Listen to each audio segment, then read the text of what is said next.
नमस्कार मेरे प्यारे बच्चों। आज हम पढ़ेंगे आपकी कोकिला पुस्तक से पाठ 14 कपटी मित्र। कपटी यानी कि अपने दोस्त के साथ छल करना, गलत काम करना। आओ हम इस कहानी को पढ़ें। बहुत समय पहले की बात है। एक नगर में 4 चोर रहते थे। वे चारों मित्र थे और मिलकर चोरी करते थे। चोरी से उन्हें जो भी माल मिलता, माल यानी कि जो भी चोरी करके लाते थे, माल यानी कि सामान, जो भी सामान मिलता था उसे वे आपस में 4 हिस्से करके बांट लेते थे। कहने को तो वो चोर मित्र थे, लेकिन सभी के मन में कपट भरा था, यानी कि छल भरा था। आपस में वो क्या चाहते थे कि ये भी मैं ले लूं और सारा ही मुझे मिल जाए।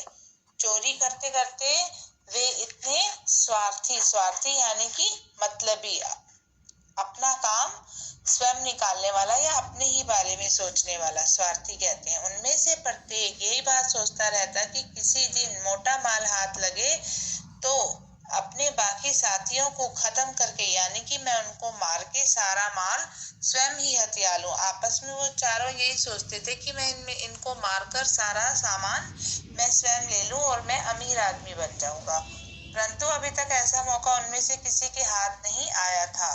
एक रात उन्होंने नगर सेठ यानी कि शहर का जो सबसे अमीर आदमी था उसके यहाँ सेंध लगाई, यानी सेंध यानी कि दीवार तोड़कर घुसना, चोरी करना। उनके हाथ बहुत सा माल लगा। उन्होंने सारा माल एक बोरे में भरा और उसे लेकर जंगल की ओर भाग निकले। तिजोरी को तोड़ दिया और सारा धन ले लिया। कई दिन तक वो भूखे प्यासे जंगल में ही छिपे रहे।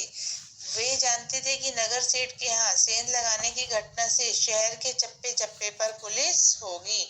पुलिस के डर से वो कुछ दिन जंगल में ही छिपे रहना चाहते थे, किंतु मजबूरी क्या थी कि जंगल में तो खाने पीने के लिए कुछ भी सामान नहीं मिलता था और ना ही उनके पास सामान था।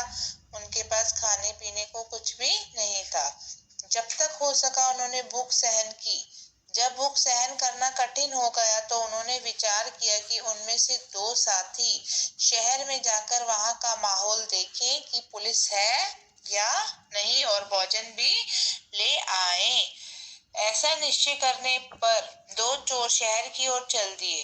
उन दोनों ने शहर में जाकर भरपेट खाना खाया और फिर योजना बनाई कि जंगल में बैठे दोनों साथियों को ठिकाने लगाकर सारा माल हड़प लिया जाएगा, यानी कि हम ले लेंगे सारा माल। वो आपस में ऐसा सोचने लगे, आपस में बातचीत करने लगे।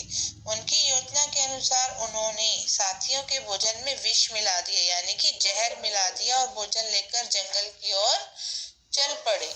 रास्ते में दोनों अपने ही मन में सोच रहे थे कि दोनों से निपटकर इस तीसरे को भी, वो सोच रहे थे कि उन दोनों को मार दूंगा और ये दोनों आपस में सोच रहे थे कि मैं ये आपस में मार के एक दूसरे को सारा ही धन अकेले हथिया लूंगा। इधर जंगल में बैठे दोनों चोरों ने भी भोजन लाने गए अपने साथियों को खत्म करने की योजना बना ली। वो भी उन्हें अपने रास्ते से हटाकर सारा धन आपस में बांट लेना चाहते थे कि हम ये सारा धन ले लेंगे। चारों चोरों ने अपनी अपनी योजना के अनुसार कार्य किया।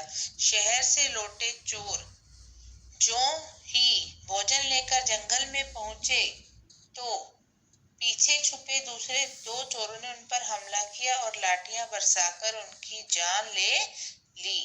उन्होंने चैन की सांस ली कि अब ये दोनों तो मर चुके हैं और हम दोनों आपस में धन को बांट लेंगे। फिर उन्होंने क्या सोचा, मन ही मन में सोचा कि आधा माल बांटने वाले तो खत्म हो गए, यानी कि मर गए।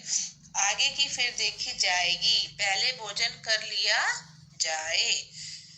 वे निश्चित होकर आराम से क्या करने लगे बेटा, भोजन बहुत स्वादिष्ट था। उन्होंने भरपेट खाया। उन्हें क्या पता था कि भोजन में मिला हुआ विष यानी कि जहर।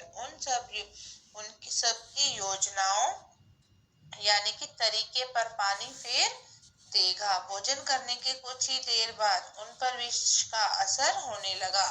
जैसे जैसे विष का असर होता गया उनके पेट में तेज दर्द होने लगा।